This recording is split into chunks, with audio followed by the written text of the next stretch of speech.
Polish करने के लिए आपको क्या क्या सामान चाहिए वो हम आपको बताते हैं। लकड़ी पे पॉलिश का सामान, सबसे पहला आइटम आपकी पॉलिश होती है। देखो ये इस तरह से होती है, ये इसकी कट्टी होती है। देखो पॉलिश, लकड़ी पे पॉलिश करने के लिए इसमें बॉटल्स में आती है पॉलिश। दूसरा आपका होता है थिनर।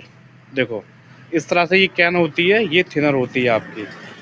और उसके बाद में ये रेगमार का यूज़ होता है इसमें पॉलिश करने के लिए। 120 नंबर के रेगमार हैं, ये आपको रेगमार भी लगने वाले हैं। उसके बाद में फिर आपके ये दूसरे तरह के रेगमार होते हैं, इस पर लिखा होता है 320 नंबर, ये आपके रेगमार भी पॉलिश में यूज़ होते हैं। फिर उसके बाद में आपके कलर होते हैं जो डब्बे में होते हैं, टरकेम्बर, नीलाम्बर, पीलाम्बर, इन्हें 3 तरह के कलर होते हैं, इनके ये नाम होते हैं, इस तरह के होते हैं। फिर यूज़ होता है आपका सिलर, ये सिलर का डब्बा देखो सिलर लिखा हुआ है। उसके बाद में होता है आपका लीकर, इस पर टीटी क्लियर इस पर लिखा होता है, टीटी क्लियर करके, इधर सिलर और लेकर बोलते हैं। फिर एक आपका यूज़ होता है फेविकॉल। देखो इस तरह से ये फेविकॉल होता है, इसमें फेविकॉल भी डलता है। फिर उसके बाद में होता है आपका चाक मिट्टी का यूज़। देखो ये आपकी चाक मिट्टी है, चाक मिट्टी भी लगती है जब हम किबाड़ पर पॉलिश करते हैं।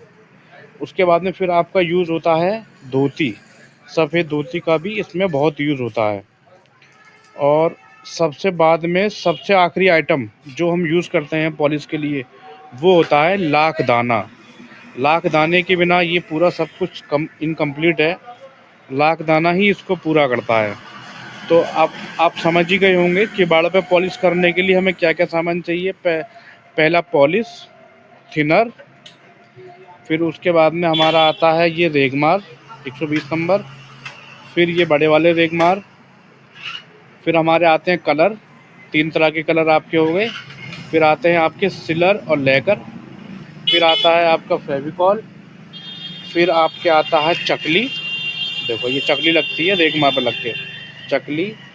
फिर आती है आपकी ये चाक मिट्टी, ये रखी चाक मिट्टी। एक आती है आपकी धोती, ठीक है। और इसके बाद में जो सबसे आखिर में यूज़ होता है वो होता है लाख दाना। लाख दाना सब कुछ मिला के फिर बनता है लकड़ी पे पॉलिश करने का सामान। अगर आपको हमारी वीडियो अच्छी लगी हो तो कृपया लाइक करें, सब्सक्राइब करें। धन्यवाद।